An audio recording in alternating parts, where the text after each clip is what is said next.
biggest success so far this year has been the duck from Lewis that had the dart in its neck, which we rescued on New Year's Eve. Actually had a 5-inch dart through its neck, which was rescued with the help of some of the local residents and the Lewis Town Council ranger. He stayed with us until the 9th of January, where we were then able to release him back to the wild, which was fantastic news for us. At the same time, we were really pleased we got a chance to then go up the following day to see Sarah Jane Honeywell, who's been starring in Panto with Jack and the Beanstalk up at the Capitol Theatre in Horsham. And she's managed to raise a staggering £2,835 for WRAS just by going out there to meet the audience afterwards and getting them to make donations. So that's been absolutely fantastic to see that. How will that money help? Well, this is an amazing amount of money. Now, that would probably be enough to care for and rehab about 7 baby deer, which are some of the most expensive animals we get to deal with. There's probably enough there to overwinter the majority of the hedgehogs that we've had in care this winter. You know, each hedgehog costs about £130 to overwinter, and we've got 80 of them in care at the moment, so that's quite a tidy sum of money.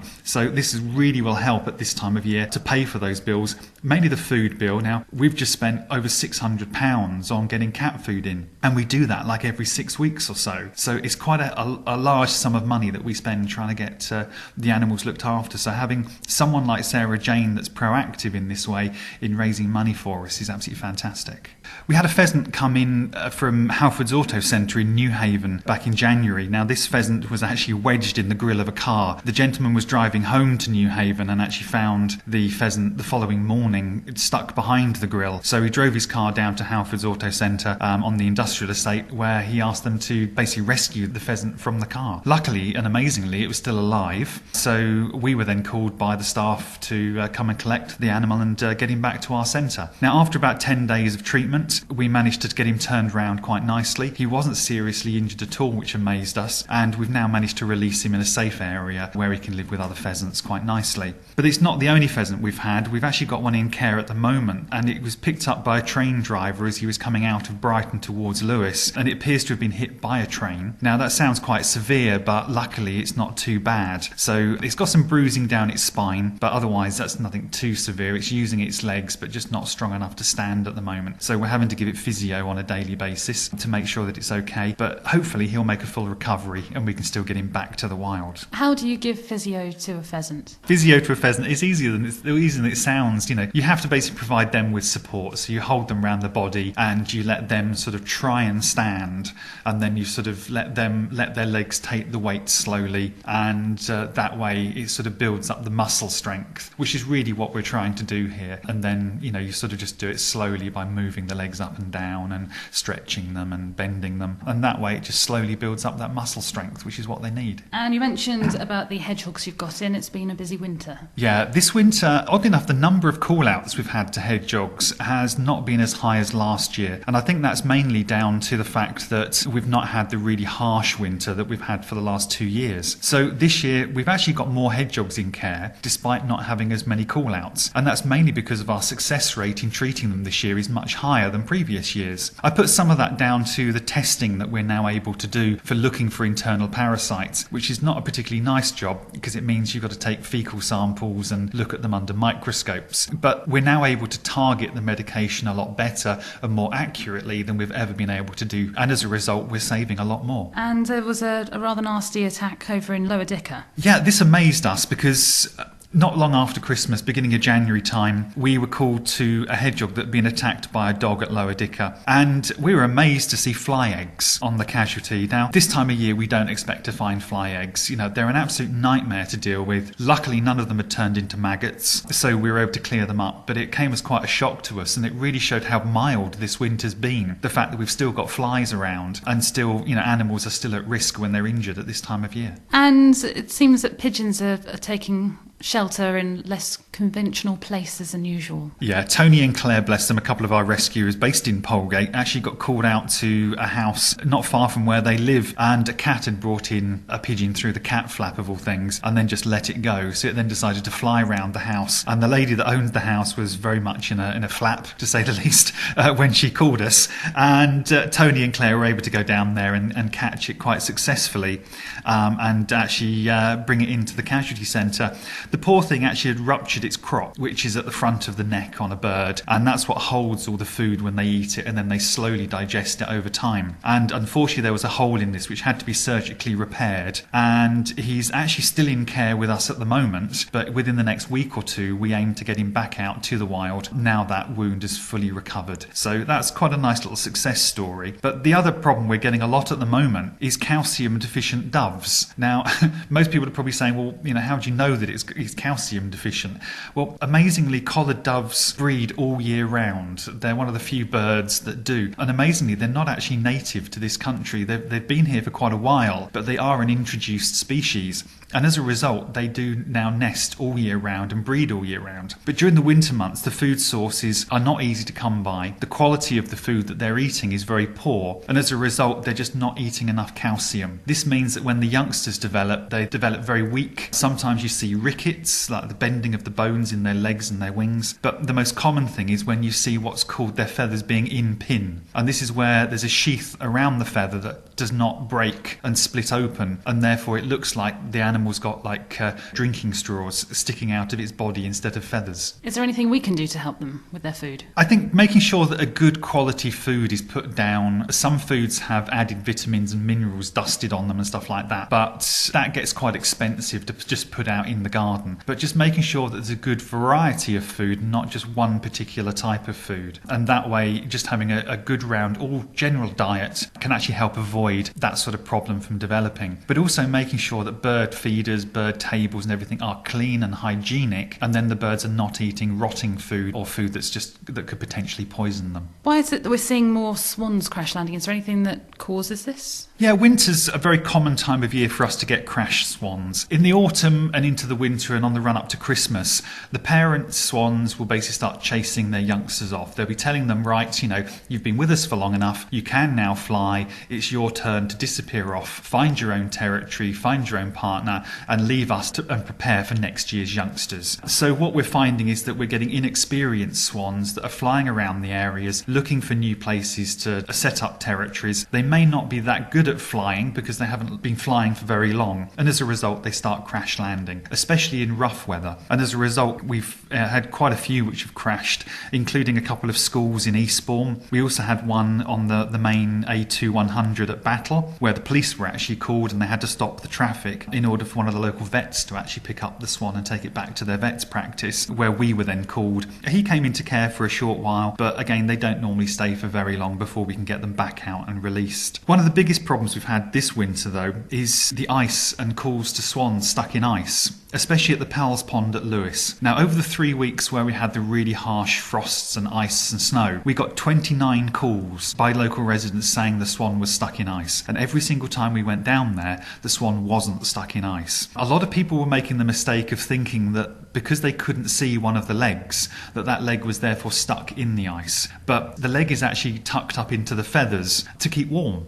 Simple as that. And also people seem to think that because the swan won't stand or doesn't move much on the ice that it must be stuck, where actually the swan is actually trying to conserve energy and keep warm by staying in the same place. What about any of the other swans that have come into your care? Well, recently we had one come in from Glynde Reach, which is a small section of river that comes off the main river Ouse just south of Lewis, and this one was in a field covered in blood. It was quite a nasty state to look at, and then we had to catch it in the field, and its beak was actually attached to a fishing hook that was also embedded in its wing, so it couldn't straighten its neck, it couldn't stand up properly without tumbling all over the place. So it actually took a couple of us to go out there and catch it, because it was trying to run across the field but just not in a straight line. We managed to catch him and get him back to the rescue centre. We had a little bit of a problem trying to treat the beak because the tissue is quite delicate around the beak and it just wouldn't stop bleeding. So every time we were sort of washing and cleaning the wound, it just would restart bleeding, and we had difficulty with that. But after a couple of days we managed to get on top of that, and the swan made a full recovery, and a couple of weeks ago we were able to take him back down to Glynde Reach and release him, and we're pretty certain there is a partner down there as well. So hopefully the two of them have got back together in time for Valentine's Day. We've also got a dog attack swan that we've just recently rushed up to the Swan Sanctuary up at Shepperton. Now this was a swan down at Hampden Park Lake. We had an initial call to say that there was a dead swan at the lake, but when we had a couple of other calls saying, well no, it's not dead, it is actually alive. It's just very flat. That we rushed down there to pick it up, get it captured, and we brought it back to the rescue centre where it had some pretty nasty dog bite wounds towards the rear of the animal. Now, these were quite badly infected, a lot of muscle damage as well. As a result of that, we had no option but to rush it up to specialist vets up at the Swan Sanctuary for them to take on, where the swan is still undergoing care. And you're getting a lot of calls about foxes too. Yeah, this time of year is a very common time for foxes to get limping problems.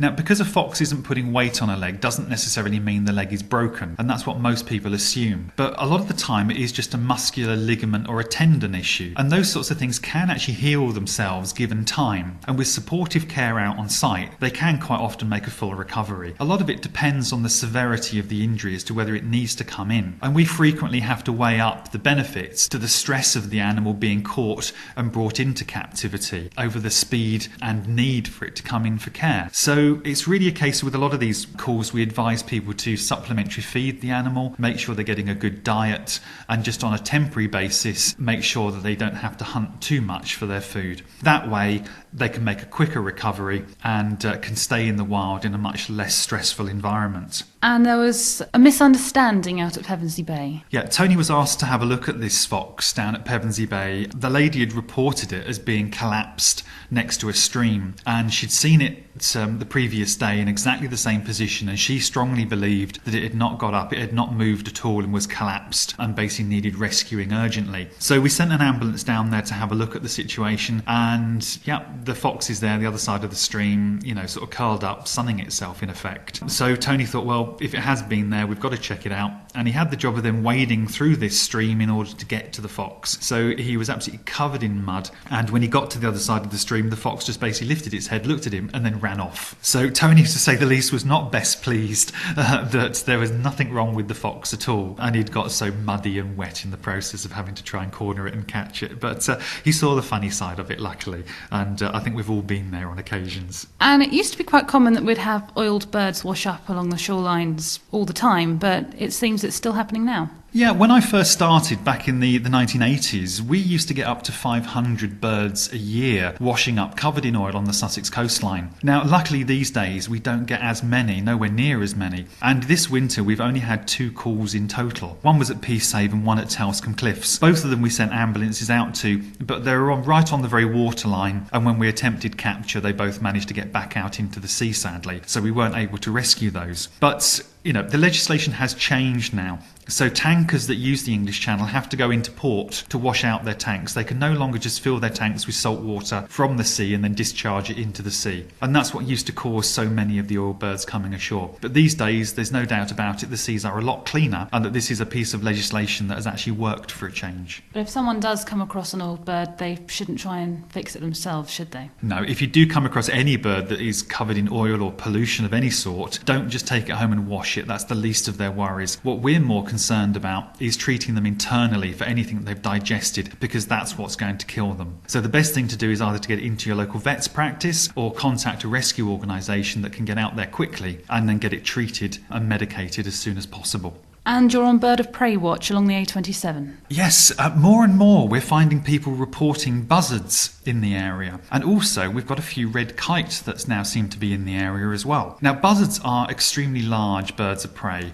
They've got an amazing wingspan, very rounded wingspans as well. And very regularly they're being seen along the A27, the A259 and various places in the county now. There's one buzzard that seems to regularly be coming down and hunting along the grass verges of the A27 between Selmeston and Lewis. And as a result of that, a few people have rung us up to say that there's an injured bird of prey down on the side of the road. Now, we shoot out there to have a look at it, and of course it's completely disappeared by the time we get there. But some people have reported seeing the buzzard sort of landing, catching prey on the grass verges, and then sort of sitting there plucking it, eating it, and then flying off again sort of 10-15 minutes later. So most of the time I think they are okay, but if you do think it's injured, it's still best to give us a call, and then we can get it checked out to be on the safe side. And it's not just buzzards that are coming into your care. No, the smallest of the bird of prey that we normally see here is the kestrel. Now, kestrels were very abundant in this county, but over the last sort of 10 years or so, I think their numbers have actually dropped with the increase of other birds of prey like the sparrowhawk, the peregrine, the buzzard, for example, which are coming back in numbers now. The kestrel seems to be dropping, so we don't see as many as we used to. We've had a few in recently, which some of them haven't done particularly well, but others have. We had 2 road casualties come into care. One was found near Eastbourne, which had quite nasty head trauma. He was with us for about 2 weeks, but sadly the head trauma got the better of him and he didn't survive. We had another one found at the roadside near Plumpton College, and students at the college actually picked up the bird and took it into the centre there, where we were then called, and he was only with us for 48 hours, made a full recovery,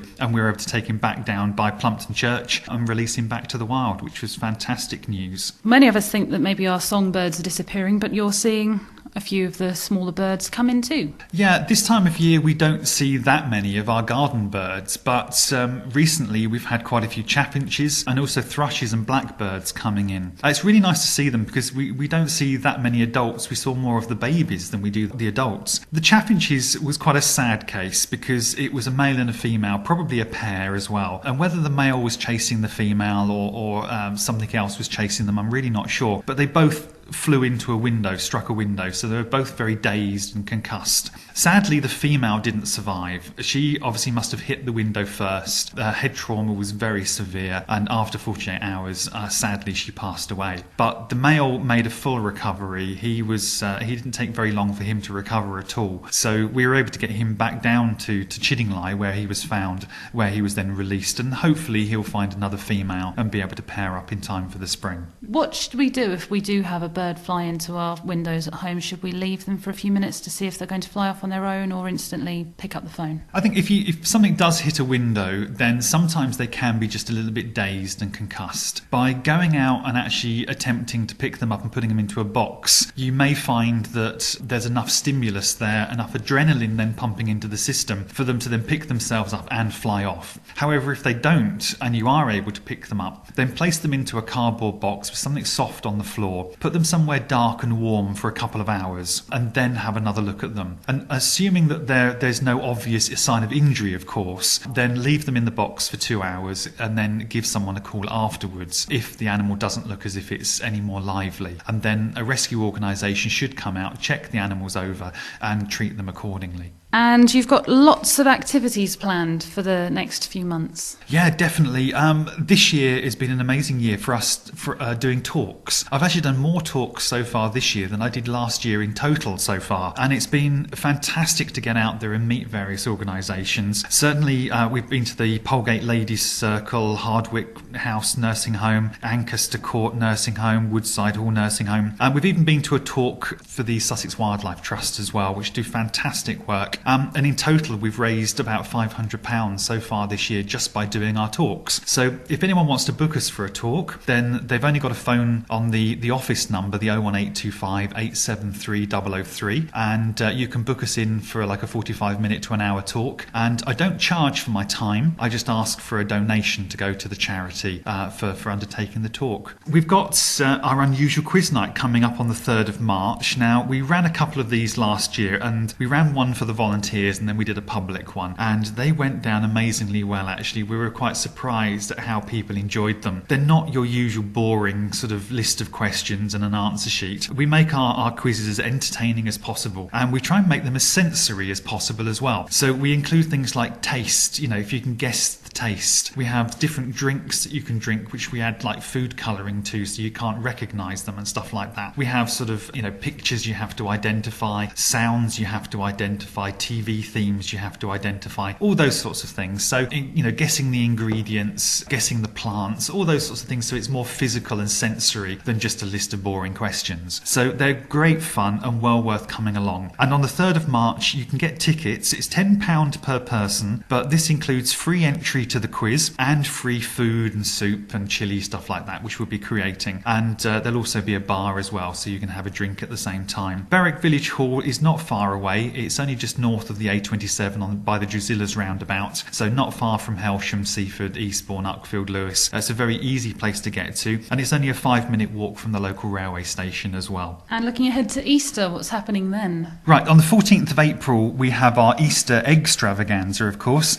It's running from 9 a.m. till 2 p.m. at West Ham Village Hall, which is Peelings Lane, West Ham. Free entry, doesn't cost anything to get in, but there'll be loads of events taking place in there, including various things for the children to get involved as well. One thing we really are quite keen to do is do more children's activities so that we can help educate children. So we'll have sort of a duck catching competition with little plastic floating ducks and all sorts of things there. We're hoping to get a Punch and Judy and various other events going as well. So it should be a nice educational event for the children, but also there'll be various stalls with bric-a-brac which the adults can have a look at the same time. And we're hoping that all our volunteers are going to turn up in fancy dress as well. So I don't quite know what I'm going to be coming as yet, but something to look forward to nonetheless. Another event just a little bit further away, on the 27th of May, we're actually running a treasure hunt in Seaford. Now, registration is from 1:30 and the hunt starts at 2 o'clock. There'll be 2 hours in which to go out and find all the various items, but we're asking people to bring along a mobile phone with a camera on it. And we'll be giving you a list of things to take photos of. And basically the winner is going to be the person that either collects the most items or has the most photos at the end of that 2 hours. So the best thing to do is to come along and meet outside the Martello Tower on Seaford Seafront, eastern end of the seafront, and it's £10 for a team of up to 4 people to enter. And you're always looking for people to do fundraising, but you've got one lady doing quite a lot of fundraising for you. Definitely. Karen Breeze, she's a fantastic lady. Last year, people might remember that she did 9 marathons in 9 weeks. How she managed to do that, I have no idea. I just get exhausted thinking of the idea. But she finished last year on the London Marathon and raised over £700 for us, which was absolutely fantastic. We were absolutely amazed at what she managed to do. This year, she set herself the challenge. On the 24th of March, she'll be running the Sussex Ultra Marathon, which is 50 miles. And the following day, amazingly, she's going to actually do the Hastings Half Marathon. So in 2 days, she'll be running 63 miles in aid of WRAS. So if you go along to her Just Giving page, which is justgiving.com/KazWRAS, which is spelled KazWRAS. Head along to there, check out the photos of her and what she's managed to achieve. You can also pop along to Chequers Barber Shop on Seaside, Eastbourne, and make a donation at the shop as well. And for the animal lover out there, there's a way of bringing the wildlife into their home in a more permanent way.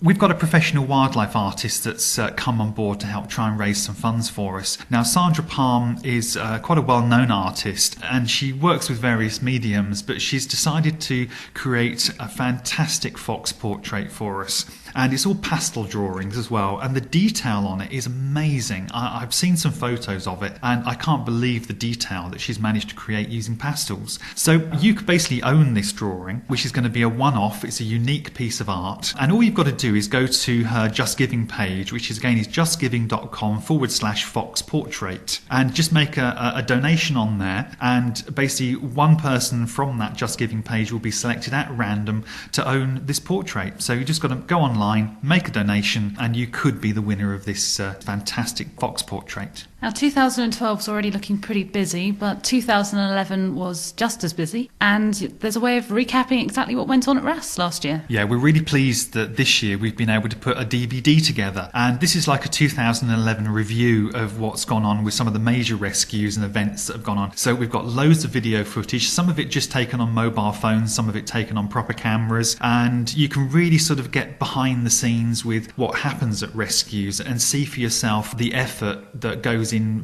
by our rescuers to get the job done and to get these animals the care that they deserve. The DVD, the main feature on the rescues is about 50 minutes long, but there's also about a 13-minute feature on the story of Baby Button. Now, people will probably remember that we rescued little Baby Button, who was about 5 days old, stuck in stock fencing near Dane Hill back in October 2009. Now, we managed to save her life amazingly, which in itself was a miracle, and she's gone on to give birth to her own baby baby this year. So what we've done is put a story together showing all the photos and video clips that we've had of her through her journey over the last few years, celebrating her life and her success. But we've also got a small section on the DVD, which is like a photo album with a couple of little video clips of our patron Sarah Jane Honeywell in her visiting and supporting WRAS and how she's managed to help raise funds for us as well. So it's a really nice DVD. It only costs £5 and £1.75 for postage and packaging. Now, you can either send a cheque payable to East Sussex WRAS to Kathy Martin, 18 Oakwood Drive, Uckfield,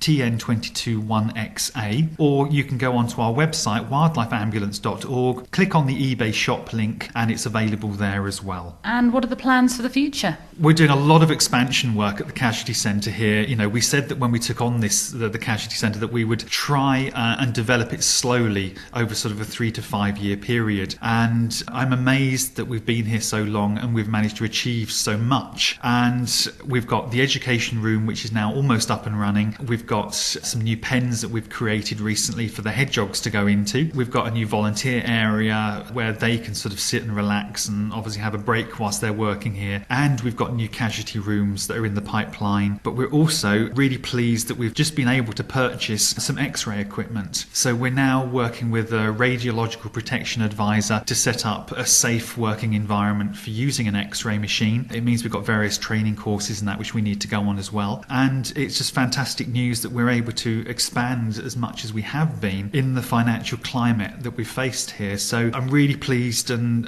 a big thank you to all of our volunteers, but also to Carpet Right in Uckfield, who have given us a nice discount on the lino for lining some of the pens as well. So thank you to everybody that's helped out, especially Sean, Carrie, Grant and Chris, who have helped build some of the pens, and obviously to all of our volunteers that have got involved in making this centre a success.